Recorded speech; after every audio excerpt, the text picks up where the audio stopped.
بسم اللہ الرحمن الرحیم۔ خانہ کعبہ کی تاریخ۔ حضرت آدم علیہ السلام پیشت سے زمین پر تشریف لائے تو بارگاہ الہی میں عرض کیا کہ خدایا، میں یہاں نہ تو ملائکہ کی تسبیح و تقریب سن سکتا ہوں اور نہ کوئی عبادت گاہ دیکھتا ہوں، جیسا کہ آسمان میں بیت المعمور دیکھتا تھا جس کے ارد گرد ملائکہ طواف کرتے تھے۔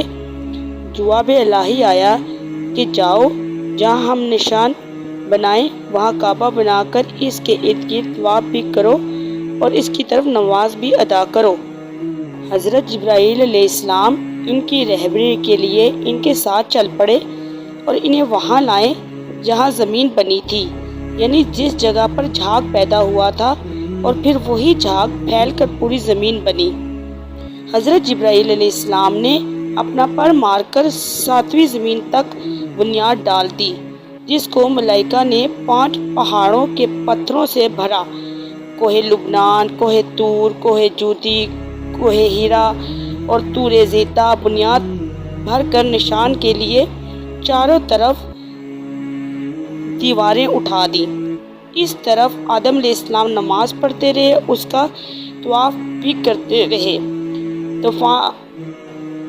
طوفان نوح تک کعبہ اسی حالت میں رہا۔ اس وقت اور عمارت تو آسمان پر اٹھا لی گئی اور یہ کعبے کی جگہ اونچے ٹیلے کی طرح رہ گئی، مگر لوگ پھر بھی برکت کے لیے یہاں آتے اور آ کر دعائیں مانگتے تھے۔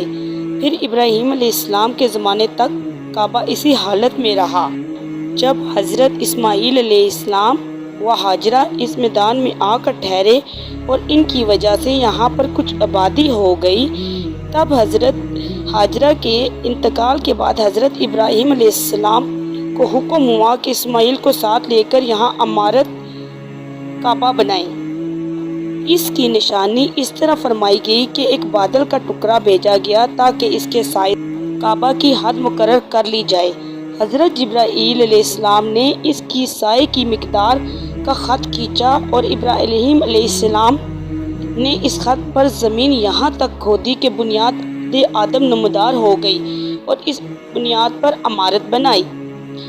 بلندی 9 ہاتھ، رکن اسود سے رکن شامی تک کی دیوار 33 ہاتھ، رکن شامی سے رکن غربی تک کی دیوار 22 ہاتھ اور رکن غربی سے رکن یمانی تک 31 ہاتھ، رکن یمانی سے پھر رکن اسود تک 20 ہاتھ۔ لہٰذا اس وقت یہ کعبہ مستطیل کی شکل تھا۔ حضرت ابراہیم علیہ السلام نے خانہ کعبہ کے اندر ایک طغار سا بنایا جو مثل خزانہ کے تھا کہ کعبہ کے لیے جو کچھ نظر تحفے میں آئے اس میں رکھے جائیں۔ اس کے دروازے بھی 2 تھے، ایک داخل ہونے کا تھا، دوسرا نکلنے کا، اور کعبہ بنانے والے خلیل تھے اور ان کو غار اور پتھر اٹھا کر دینے والے اسماعیل علیہ السلام، اور اس عمارت میں 3 پہاڑوں کے پتھر لگائے گئے۔ ابراہیم علیہ السلام سے پہلے کسی نے یہاں عمارت نہ بنائی تھی، مگر آپ کے بعد کئی دفعہ اس کی تعمیر و مرمت ہوئی اور اس میں حالات کی وجہ سے کچھ تبدیلیاں بھی ہوئیں، مثلا اس کی اونچائی دگنی کر دی گئی، دروازہ 2 کی بجائے 1، اور اس کا رقبہ بھی کم کر دیا گیا، لیکن بعد میں اس پرانے رقبے میں ہی تعمیر کیا